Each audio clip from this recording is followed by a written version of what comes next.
Welcome to the Mostly PT Podcast. I'm Brent Bulmer. I'm Alex Bretzman. In today's episode, we're doing a food review. Dole's Banana, 125 years of bananas. I'm excited for this one. I haven't had a banana in probably 5 months.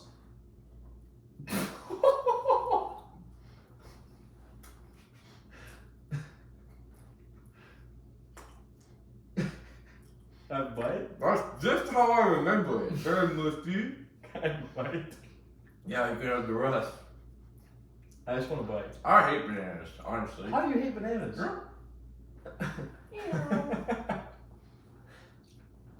Good Alex.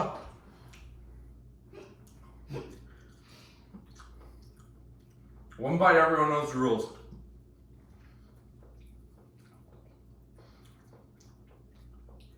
I like bananas. That's a Hold good on. banana. To get the real taste test. You ate the peel.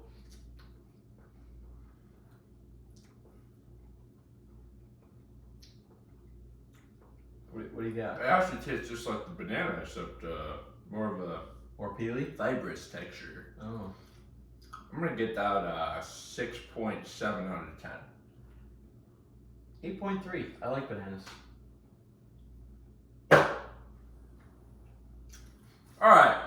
Welcome to the 10th episode. I wash my hands. You keep going.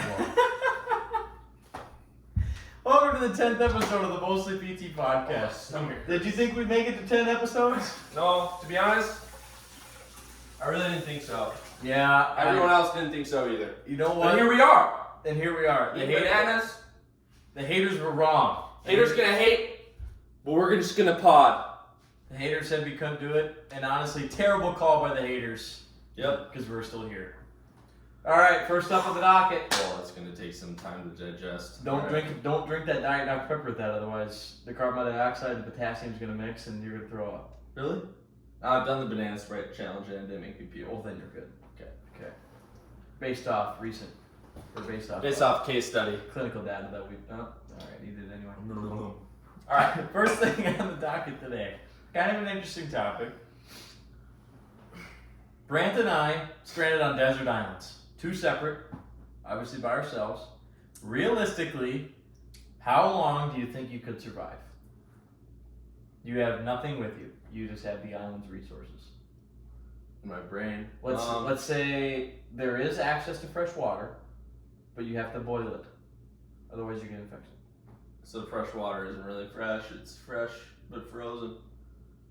You can roll the dice, but it's like a 20% chance you get sick and that you're gonna die from it. Oh, the 20% is you dying? Right. From you drinking unboiled water.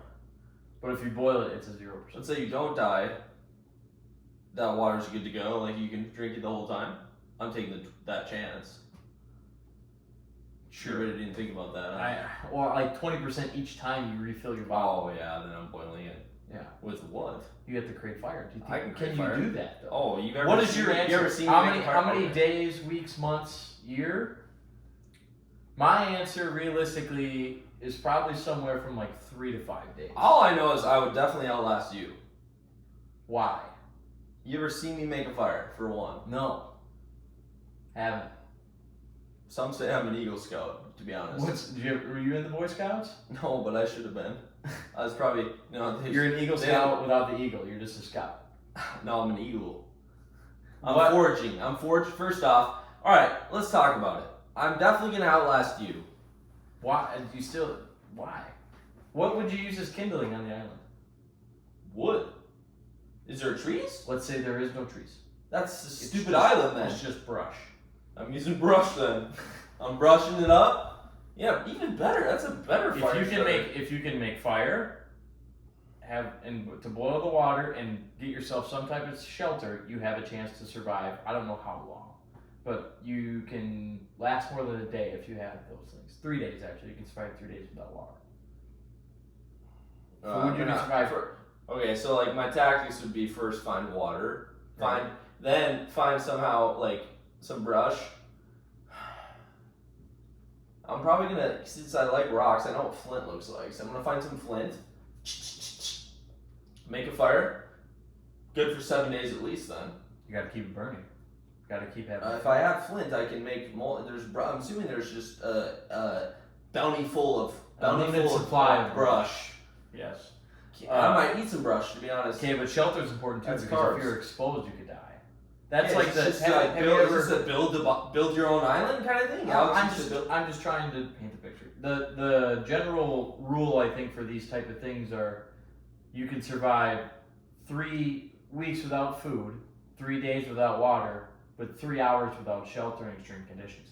So let's say it's 110, and you don't have any way to cool yourself off besides going in the water and being dehydrated. Like if you're in the like it's an island in the ocean and you go in the salt water and just dehydrate yourself. Oh no, it's an island, so yeah, of course there's an ocean. Otherwise, it wouldn't be an island. Otherwise, it'd be.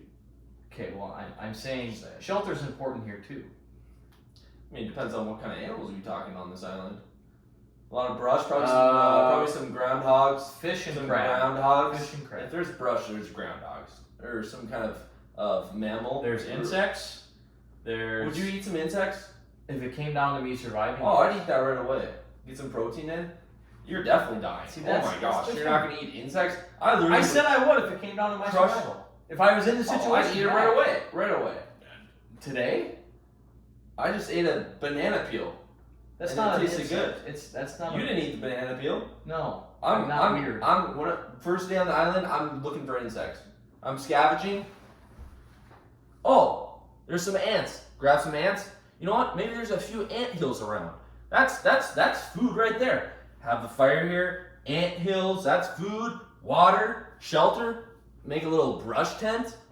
We're good to go. Brand's obviously will to live is a little bit higher or stronger than mine, I think. So Dang, that's deep. I'll give it to you. I think my answer is 3 to 5 days, up to a week is probably realistic for you. I'd give you 1 to 2 weeks. I'd probably die from something stupid. Yeah, you probably Probably jump try off to a cliff. inspect some kind of snake that's poisonous. Right, and, and it would kill you. And Yeah, you but try I- to go like yeah. that and yap it, and you die. yeah, that's probably the way I'm going. Struck by lightning or something. I would die of natural causes. Brant would die by basically I probably would killing try to be himself by adventurous. doing something Okay. very stupid. That's morbid. No, not like take your own life, but you would injure yourself, and Yeah, I'm gonna have some fun. Let's just put it that way. I think you'd go. I'd go insane. You'd probably enjoy it for 2 weeks, then you'd go insane. Yeah, I think it'd be kind of fun, but yeah, the hardest part would be not having any humans with you. Which Like leads the us, ants. which leads us into our Except next the question. ants. So now we're gonna build off the Would You Rather segment of this podcast, basically kind of forming off of that previous question. First up, so you're on the island, right? Let's say you've got everything you need to survive right now. You're doing okay. You got 2 weeks worth of supplies where you can live. Would you rather accidentally use poison ivy as toilet paper, or eat that fruit that's laying on the ground that you thought was okay to eat, but it will paralyze you for 24 Like hours? that banana peel. Like Brant picks up the banana peel and eats it, paralyzed for 24 hours. You taking the poison ivy? I'm taking the poison ivy all the way. I'm getting paralyzed. Yeah, that's why the exact reason why you'd be dead. You You're know gonna how- be paralyzed for a day. You know what stuff's gonna be going on for the 24 hours that you're just laying there. You know how much. You know what? I'm not gonna swear. You know what stuff could kill you while you're laying there? Just. I guess. There's a cheetah. Dang, you're dead. There's not a cheetah on the island. I have the poison ivy. What? It's gonna hurt. It's gonna hurt. That would be. You'd want to die just off the feeling of that. I guess I don't know how long it lasts. It's like a really sensitive. I just area know I'm like gonna be that. alive after. I'm gonna be alive after. My will to live is definitely yes. It's greater than yours. That's fair. I think paralysis for a 24-hour period would be kind of cool though. Yeah, just have something eating you while you're alive. That'd be There's great. no That'd be animals amazing. that can kill you on the island. You can't. No, you can't just say that. There's not. I'm staying there forever. How many like deserted island movies have you like Castaway? How many animals around that island that could kill him? 0. You had a coconut friend. No, it was a volleyball. Oh yeah, Wilson. Wilson. Dang, Wilson's a G. What about Spalding? So Brand's taking the poison ivy. I'm taking the fruit. I maybe it's just my. I'm sure there's some people immune to poison ivy. I might be one of them. So you're gonna roll the dice there. I'm not rolling the dice. I'm rolling the 2-sided die. So you flip a coin? Alright, next question. Building off of that. I'm winning all of these. It's alright. 10th episode, it's alright. So let's say, would you rather be on this island and have zero... Actually, let's bend the rules here a little bit. You're locked into solitary confinement. No human contact, no cell phone, no view of the outside world for 4 weeks. You're dead though, but yeah. No. Like You're somehow surviving. You're in solitary confinement. Like you're arrested in prison. Okay, so We're going away from the the island. people aren't bringing you food though, because there's no one there. It's a robot. Oh, okay. Or there's just food that magically appears. Okay, yeah. You have no Otherwise, interaction. I'm friendly the robot, but yeah. You have no interaction with anything else but yourself. That for 4 weeks, or the smallest amount of food possible you could survive on, but you keep living your daily life. I feel like I could go 4 weeks without any kind of social interaction. Yes, it would suck. It would be terrible, but I love talking to myself. So, like, I'll have combos with myself. I think you would go insane by 24-hour period. No, yeah, I'd probably go insane, but you know what? What's wrong with being a little insane then and now, you know? Like, keep in mind, you don't have a time of when this is up either. 4 weeks. Right. You know it, but you don't have like a clock to measure the days. So it's 28 days, but you don't know how long you've actually been in there. Yeah, you probably would lose track of time. I mean, Right. depending if there's light in I the think day. you would go insane. I think you have to take a little to no food. You get to live your daily life. It's basically just fasting. I mean, yeah, I guess, but it should be where you're eating no food. Okay, well, you can't survive on 4 weeks no food. I feel like you can. 3 weeks. Really? That's the general rule. I'm sure some people could stretch it to 4. But 40 days and 40 nights in the Bible. That's a little bit more than 3 weeks. What, are you saying you don't believe in Jesus? The Bible is very historically accurate, yes. I don't know. I feel like, hey, By the Brandon. way, that's also Hey, Brandon, how you Jesus. doing? I'm doing swell. How's your day? And then you just talk to. I think you go insane. I think you. You know what? I'm already a little bit insane. I can agree with that statement. So what's wrong with being a little bit more? Your patients would negatively benefit. You know what? I'm not thinking about my patients at this very moment. I think about surviving. Yes. Okay. That's the survival of the fittest. Let us know. If I had ants there, I definitely would have friends with all the What ants. is your obsession with ants? I'm You just just saying, you trying to befriend anthills? Brant and ants. Are you an anteater? Brant is half an ant. Would you go crazy and eat Stupid. the ants though? Oh yeah, I'd eat some of them, keep them for a few. Maybe the little queen there. Maybe she's a baddie. And you're, excuse me. You're excused. You're 60% of an ant, by the way. Ant Man. You're not Ant Man. That's Anthony Edwards. Okay. Let us know in the comments about all those various subjects. Yeah, no one's gonna put anything in the comments because no one's really commented in the last 3 videos. Yeah, guys, come If you're on. gonna like the video, give it a comment. Just I don't even care if you put a dot. Just put a comment. Just put one period. Yeah, it's a comment. It gives us a little notification. I love the notifications. It builds Brandt's serotonin boosters in his brain. So if you Yeah, it makes me really tired. Dopamine. A little dopamine hit. Serotonin makes you tired. I mean, yeah, happy tired, I guess. Wouldn't you rather be a happy tired? I'd rather be a... Energetic? It's a different topic for a day. It's a different topic for the 11th episode. Yeah, we didn't have a special guest for the 10th episode, by the way, so we just switched spots. The other Brant's here. We're You're clinically insane. All right, on to the PT section of today's podcast. How much evidence-based practice in physical therapy is too much evidence-based practice? So basically, how far taking an evidence-based approach is too far when treating a patient? How do you balance evidence-based practice and actual clinically relevant things with your patients? That's a great question, by the way. I mean, here's the thing. I think you always have in mind the best, because the best exercise or the best intervention for a patient is not always the most evidence-based, because the intervention should be the right intervention for the right patient at the right time. That is not always the most evidence-based. Can you give an example? let's say you have a patient, they're chronic pain, psychosocial factors are at play. They basically don't want to exercise, and this is your eval. And they have, let's say, elbow pain. They can't really move it, right? You get them to move it, they either get upset or like it's just their buy-in's terrible, so you lose that patient, right? But they want some kind of modalities or something that's not evidence-based. Like, let's say ultrasound, not evidence-based. So they say, hey, I really want to try ultrasound or something that's like they're not moving, but it might help them, right? Maybe you don't even use ultrasound, you don't even get them to move that day, but you know what? Therapeutic alliance increases. Some point in time down the line, you actually get them to move. You didn't use evidence-based practice, you did the opposite probably. What people would think, hey, that's probably stay away from that, doesn't do anything, it's placebo effect. I would use the ultrasound. I agree.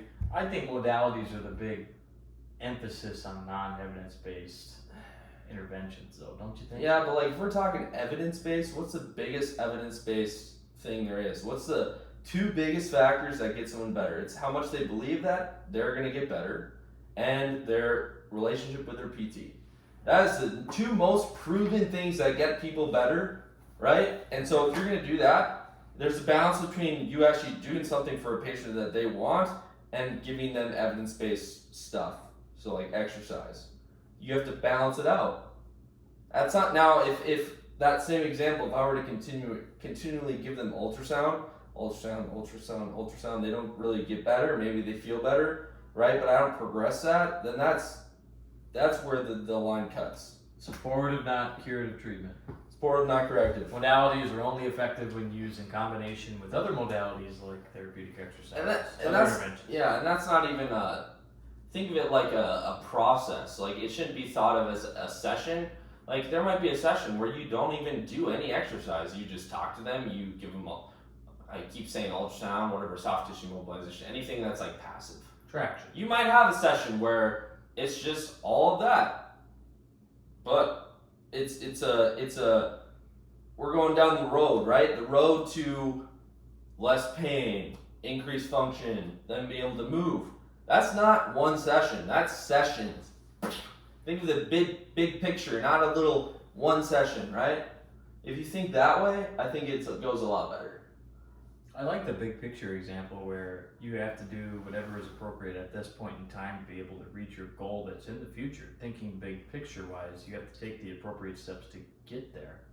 And I think, sometimes using those modalities or different interventions can be beneficial in, like you said, persuading patients and building therapeutic alliance and their belief in themselves and belief in you and building intrinsic motivation to get them to wanting to come back to physical therapy and say, that worked. Well, maybe we can try something else this time. And then you offer, hey, let's do some calf raises today, or let's do some ankle pumps. And that felt okay. Let's march a little bit. Yeah. How'd that feel? Oh, you're gonna love this one. Let's do some kickouts. That's perfect. But that's not just one session you explain. You probably explained 5 sessions. I don't know. Right there. You just keep building upon it, building upon it. It's hard because I feel like I'm a young clinician, but I'm thinking about how can I progress? How can I progress? But a regression is also just as important as a progression. Like if you're able to see hey, this patient is not they're not ready for this, that can be kind of detrimental if you give them an exercise and they're scared. And yeah, I'm not saying don't do it because they're scared or something, but you definitely have to make sure it's, like I said, the right intervention for the right patient at the right time. And if you just don't read it well, that can affect your relationship with them and kind of affect the things going down the road. I think within the question of how much evidence-based is evidence-based, even though we're not providing the most evidence-based interventions, we're still using evidence to help treat our patients, in the fact that we're doing whatever we can to build our therapeutic alliance, which has been researched and has evidence behind it, which will help get the patient better. So even though we're not using necessarily the best evidence-based method to treat this patient, we're still using the kinds and likeness of evidence-based practice to help better our patients and kind of look at that big picture to carry us forward and It's- to get the patient continuing to come back to physical therapy. It's not the actual intervention that's evidence-based, it's the reasoning behind that intervention that's evidence-based. Yeah, Dang. it's a good point. I think we figured it out. I'm trying to figure it out. It's just gonna take It's some hard. It's self-reflecting. It's a lot harder said than done. It is. I totally. Sometimes I feel like some sessions I'm like, wow, you know what? I don't know if I necessarily did the best thing for that patient, but they walked out of the clinic happy and were very appreciative of what I did. Right? And that I'm not saying like I did something so they appreciate me, but that definitely is a good feeling, you know? Compared to like you did a bunch of, I don't know, eccentric wrist extensions, but they are like not the most, you know, they weren't that appreciative of it or they didn't have that much buy-in, but you gave them the best intervention, right? I don't know. That's part of it though, is if they left their session feeling that they got better today, then can you truthfully say that you did anything wrong? You know, I mean, especially if they come back to and you're able to slowly give them like there's some of those types of patients that they're gonna walk through the door. You can do literally any movement. They could have ankle pain, and you could do shoulder abduction, and they're gonna feel better just because they're being able to have a conversation with the person. Yeah. You know, so that's kind of a whole different other topic. But yeah. evidence. It's important to be evidence based in physical therapy, but at times, doing what is best for your patient and what you think is clinically appropriate can also be positive, beneficial to your patient's long-term outcomes. Moderation is key. Moderation is key. Lastly, we're going to talk about DOMS, delayed onset muscle soreness. So Brant had an example of a patient that didn't really understand what DOMS was. I mean, I would say a lot of patients are like that. Yeah, percentage-wise, you think it's 50-50? I think it's It depends on your case, like where you're Yeah, at. Where you're at. If you're in a place that's like a lot of, I would say, I don't want to like put people into a box or anything, but like you get chronic pain, right? And they've had it for so long. Typical patient, like they don't really like moving, and they probably, you know, most of the time being physically inactive is correlated to like widespread pain. I would say. I don't know if that's a, you know, research based or anything. I'm just like I feel like that might be a factor, like correlation. I totally agree. Yeah, not moving definitely plays in a factor of chronic and long. I mean, they're not moving because they're in pain. Like that just Right. makes that makes it worse. It makes it worse. But like if you think about it, if you're always in pain and it hurts to move, but it feels good to not move, it kind of makes sense to not move. Yeah. Unless you have someone to guide you, you know, which is a lot of therapy is like guiding someone. But then back it until it gets bad enough where it hurts when they're not moving, it's then they're the cycle. Yeah. But like, yeah, some patients don't even like. Let's say a patient hasn't really lifted before, doesn't really know, like hasn't ever done a 10, you know, reps of a curl, and oh that actually hurts, you know, like explaining to someone 2 days after they come in 2 days after and they're like, you know what, that like I'm in more pain, but they're like somehow it's hard to get them to realize. I think it's hard to get them to realize like that's soreness, not necessarily pain, and that's not really a bad thing. So if you were to explain what DOMS, like I'm a patient and I come in that situation, if you were going to explain to me what DOMS is, how would you explain it? I would say, okay, so you have, let's say they came in with back pain. Their back pain was at the eval sharp or achy, something like that.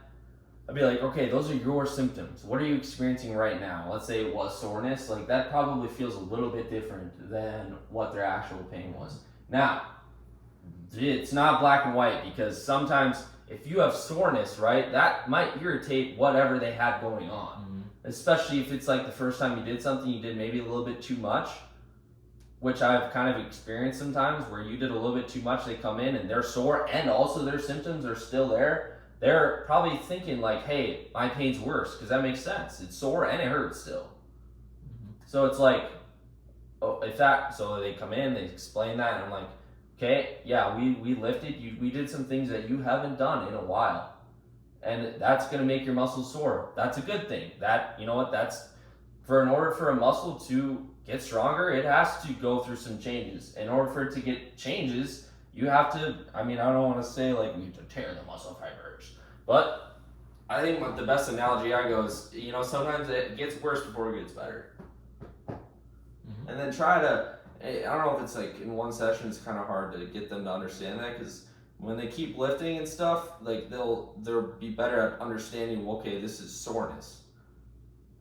Does that make sense? Like, think about it, when you started lifting, like a cause and effect, like, okay, I lifted, next day I'm sore, 2 days later I'm not sore, lift again, okay, I'm in, or I have soreness again, like, okay, it's correlating now, figuring it out. I think we can use it with patients to say they have a shoulder injury and we're doing shoulder movements in therapy and they're like, yeah, my shoulder's really sore. We can use that as an example or as a tool to say, okay, that's good. That means we're hitting the areas that we want to work. We want to strengthen throughout your whole shoulder girdle and everything around here. With that being sore, that means we are doing the appropriate amount of volume and frequency and intensity to make those muscles sore so they can get healthier and rebuild back stronger. So I think we can also use it as a tool if it's appropriate for the contextual factors that the patient's going to understand what you're saying by saying, oh good, it's a good sore, that's where we want you to be sore, that means we're doing something correctly. what's my shoulder girdle? It's just the muscle surrounding your shoulder. Good answer. Yeah. Here's the other factor in that. I think also expectations are huge, and so when you're doing, before you even do the exercise or like the day at the end of the session, you're like, you know what? It's gonna be normal if you get some soreness, some muscle soreness. Okay, I don't want you to think like, hey, this is making it worse. You probably will have some soreness, and if you explain that to the patient, they'll be expecting it, right? And say like, yeah, it's not gonna last that long, but it's a normal thing if you were to get some soreness. You might not. I'm not gonna say for sure you're gonna get soreness, but it is normal, especially if we push your muscle to the limit of overloading. So your muscle, in order for it to get stronger, it has to go through. You have to lift the load for it to challenge it. Okay. So you're saying you would do that? I would. Or I mean, wouldn't? I would. Depending on the patient, or you would have every single time? Not every single time, but I think it's important to bring up something that, you know, if they were to get soreness, especially if you felt like you did. If it's a patient that's never lifted before and you lift anything, they're probably going to get sore. Yeah. And so, yeah, that should be a conversation where telling them, hey, if you get soreness, that's normal. You know what? Don't be super worried about it. When we come back in, maybe based off how sore you are, we will either work different muscles or we'll just, you know, regress the weight, regress something. You know, got to set the expectations. Otherwise, then you don't really have as much of an issue when they come in and they're like, oh, my pain's worse. Yeah. What is the worst delayed onset muscle soreness you've ever had? Well, this week I squatted on Tuesday and I'm still sore.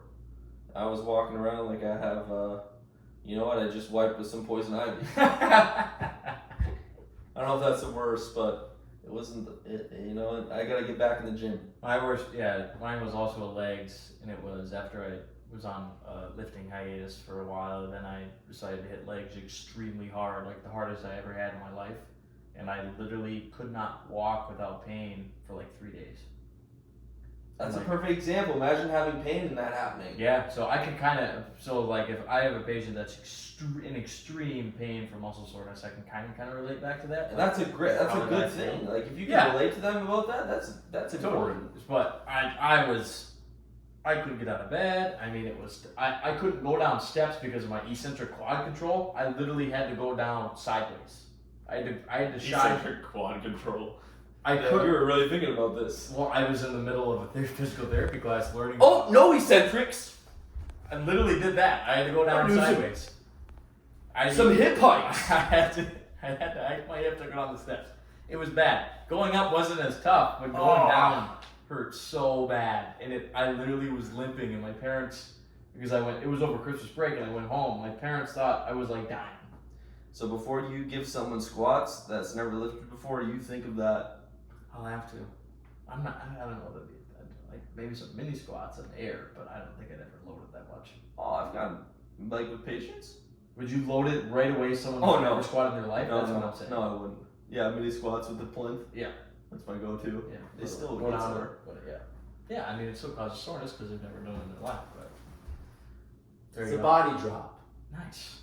Good. Then we can progress it next session. Good. Anything else you'd like to add? I think this was a great 10th episode. I think it kinda- was. It started maybe a little. The banana did digest. It did. Yeah. Okay, good. I was kind of worried about the banana. I kind of forgot we did that already. Kind of flew by. There's your reminder. Oh, there's the peel. Oh, look, it's already brown. Real life. Thanks for watching. This has been the Mostly PT Podcast, and we'll catch you in the next one.